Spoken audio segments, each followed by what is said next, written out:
माननीय मुख्यमंत्री जी से आग्रह किया, 3 दिन से कह रहा हूं, आग्रह कर रहा हूं, हमें 24 तारीख को मजबूर नहीं किया जाए। One and only one Nitish Kumar, nothing. Lalu ji को जब तक कांग्रेस है तब तक दुश्मन की जरूरत नहीं। नीतीश कुमार को हिम्मत था तो इस्तीफा कराते ना। लालू प्रसाद जी का जब प्रभाव होगा तो स्वाभाविक है आप गुंडागर्दी पर ही उतरिए। जनता दल यूनाइटेड और राष्ट्रीय जनता दल के कार्यालय के सामने हम लोग कार्यालय के सामने कर्पूरी ठाकुर जयंती मनाने का काम। सरकार में कितनी गोलियां चलाने की ताकत है कि भारतीय जनता पार्टी के कार्यकर्ताओं को रोक सकता है। पटना के मिलर स्कूल ग्राउंड में आज सम्राट चौधरी ने प्रेस कॉन्फ्रेंस रखी थी। प्रेस कॉन्फ्रेंस के जरिए लोकतंत्र की हत्या के खिलाफ, साथ ही साथ जेडीयू 23 तारीख को मिलकर स्कूल ग्राउंड में अपनी बुकिंग कराई थी, इसलिए सम्राट चौधरी ने प्रेस कॉन्फ्रेंस बुलाई।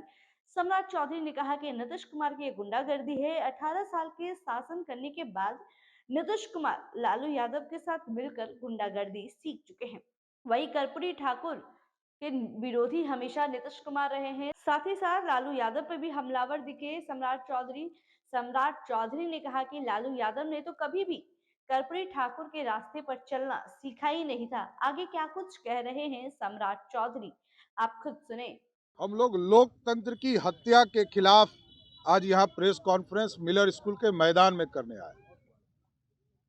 जनता दल यूनाइटेड के द्वारा ये बताया जा रहा है कि हमने 23 तारीख को रिजर्वेशन कराया है इसका यहाँ पर ठहरने के लिए। मेरा 2 प्रश्न बड़ा स्पष्ट है। आज 21 तारीख है, आज किस नियम के तहत यहाँ टेंट और पंडाल लग रहा है? ये गुंडागर्दी है नीतीश बाबू आपके राज में। लोकतंत्र की हत्या हो रही है और आपको सोचना चाहिए कि 18 साल राज करने के बाद यदि गुंडागर्दी पर उतर गए, इससे बड़ा दुर्भाग्य क्या होगा कि कोई बिहार की सत्तासीन पार्टी इस तरह लोकतंत्र का मजाक उड़ाए। मैं जानता हूं राजद के प्रभाव में आप काम कर रहे हैं और लालू प्रसाद जी का जब प्रभाव होगा तो स्वाभाविक है आप गुंडागर्दी पर ही उतरिएगा। आज राजनीतिक तौर पर सभी को कार्यक्रम करने का अधिकार है। हम जानते हैं कर्पूरी ठाकुर के विरोधी आप रहे हैं। 1977 में कर्पूरी ठाकुर जी के सबसे बड़े विरोधी पार्टी के अंदर कोई थे तो उसका नाम था नीतीश कुमार। और लालू प्रसाद जी तो उनको पूरी तरह हाईजैक करने का काम किया। कभी उनके विचारधारा पे नहीं चले, कभी उस विचारधारा को आगे बढ़ाने का काम नहीं किया, सिर्फ अपने बढ़ाने का काम किया। और देखिए जनता दल यूनाइटेड कहती है कि हम दिसंबर माह में ही हमने आवेदन दिया था। हम 1 नवंबर को ही भारतीय जनता पार्टी की ओर से आवेदन दिए गए, हमको एनओसी दिया गया। शिक्षा विभाग ने पूर्ण रूप से हमको 24 तारीख के कार्यक्रम के लिए निर्देश दिया है जिला प्रशासन को कि आप पूरी सुरक्षा उपलब्ध कराएं। इसलिए कल हमारे प्रतिनिधि मंडल ने जिलाधिकारी पटना से आग्रह किया कि कानून का राज स्थापित कीजिए। ये जो जनता दल यूनाइटेड गुंडागर्दी कर रही है इसको हर हालत में मिलर स्कूल से खाली करवाने का काम कीजिए।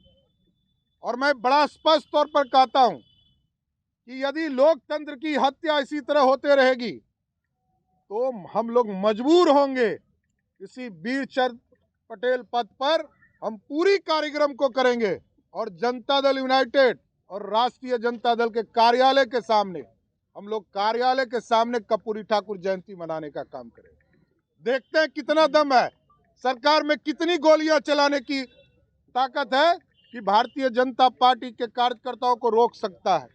लोकतंत्र की हत्या सवाल ही नहीं उठता है कि हम खत्म होने देंगे। इसलिए हम आग्रह कर रहे हैं फिर से आज मिलर स्कूल के इस मैदान में कि जनता दल यूनाइटेड के लोग इस मिलर स्कूल के मैदान को खाली करें। आप गुंडागर्दी नहीं कर सकते हैं, लोकतंत्र की हत्या नहीं कर सकते। देखिए हम लोगों ने आग्रह किया, कानूनी व्यवस्था से आग्रह किया हम लोगों ने जिला प्रशासन से आग्रह किया, जनता दल यूनाइटेड को प्रत्येक दिन आग्रह कर रहा हूं, माननीय मुख्यमंत्री जी से आग्रह किया, 3 दिन से कह रहा हूं, आग्रह कर रहा हूं, आज भी आग्रह कर रहा हूं, हमें 24 तारीख को मजबूर नहीं किया जाए। आप मनाइए, आप मना रहे हैं, आपको कोई नहीं रोक रहा है, आप मनाने का काम कीजिए, लेकिन इतना डरिए मत। कर्पूरी ठाकुर जी आपके नहीं हैं, कोई विचारधारा आपका नहीं मिलता है, आप तो सिर्फ एक है, one and only one Nitish Kumar, nothing. कोई जनता दल यूनाइटेड का सिद्धांत नहीं है, क्योंकि आप देखते हैं ना, कभी इस पॉकेट से राष्ट्रीय अध्यक्ष निकलता है, कभी इस पॉकेट से प्रदेश अध्यक्ष निकलता है, वहां कोई लोकतंत्र नहीं है। और दूसरी तरफ तो कुछ कहना ही नहीं है, 27 साल से एक ही आदमी राष्ट्रीय अध्यक्ष बने हुए, और कल तक यही जदयू कहती थी कि पंजीकृत अपराधी। लालू जी का आइडेंटिफिकेशन जनता दल यूनाइटेड के लिए पंजीकृत अपराधी था। और तीसरा जो पार्टी है कांग्रेस, उसने तो लालू जी का ऑर्डिनेंस फाड़कर उनका काम ही खत्म कर दिया है, उसको किसी दूसरे की जरूरत नहीं है। लालू जी को जब तक कांग्रेस है तब तक दुश्मन की जरूरत नहीं है। कोई इधर से इधर बैठेगा, कोई उधर बैठेगा, क्या फर्क पड़ता है? क्या फर्क पड़ना इस पे? लोकतंत्र के लिए क्या हुआ? क्या नहीं, क्या फर्क पड़ता है? मंत्री तो है ही, नीतीश कुमार को हिम्मत था तो इस्तीफा कराते ना, क्या फर्क पड़ता है? देखिए स्पष्ट है, नीतीश कुमार जी लोकतंत्र विरोधी हैं, और जिस तरह उनकी पार्टी गुंडागर्दी कर रही है, सरदेव कर्पूरी ठाकुर जी ऊपर से देख रहे होंगे कि ये लोग क्या कर रहे हैं। जनता पार्टी उन्होंने बनाया था और सबके सहयोग से बनाया था। जिस तरह लोकतंत्र शर्मसार हो रहा है, ये अत्यंत ही दुर्भाग्यपूर्ण है। तो आपने सुना सम्राट चौधरी को किस प्रकार जेडीयू पर नाराज दिख रहे हैं। वही सम्राट चौधरी ने कहा कि ग्राउंड की बुकिंग हम लोगों ने नवंबर में ही कर दी थी, अगर मैदान हमें नहीं दिया जाएगा तो हम राजद और जेडीयू कार्यालय के सामने रोड पर कार्यक्रम करेंगे। आगे जो भी होगा बीजेपी उसे झेलने के लिए तैयार है। साथ ही साथ प्रोफेसर चंद्रशेखर को शिक्षा विभाग से हटाकर दूसरे विभाग में बदलने पर भी सम्राट चौधरी ने कहा कि नीतीश कुमार को अगर हिम्मत होता तब मंत्रियों के विभाग नहीं बदलते, इस्तीफा कराते। अब देखना ये होगा कि बीजेपी जेडीयू की इस लड़ाई में आगे क्या कुछ होता है। ऐसे ही तमाम खबरों के लिए देखते रहें हमारा बिहार 24/7। धन्यवाद।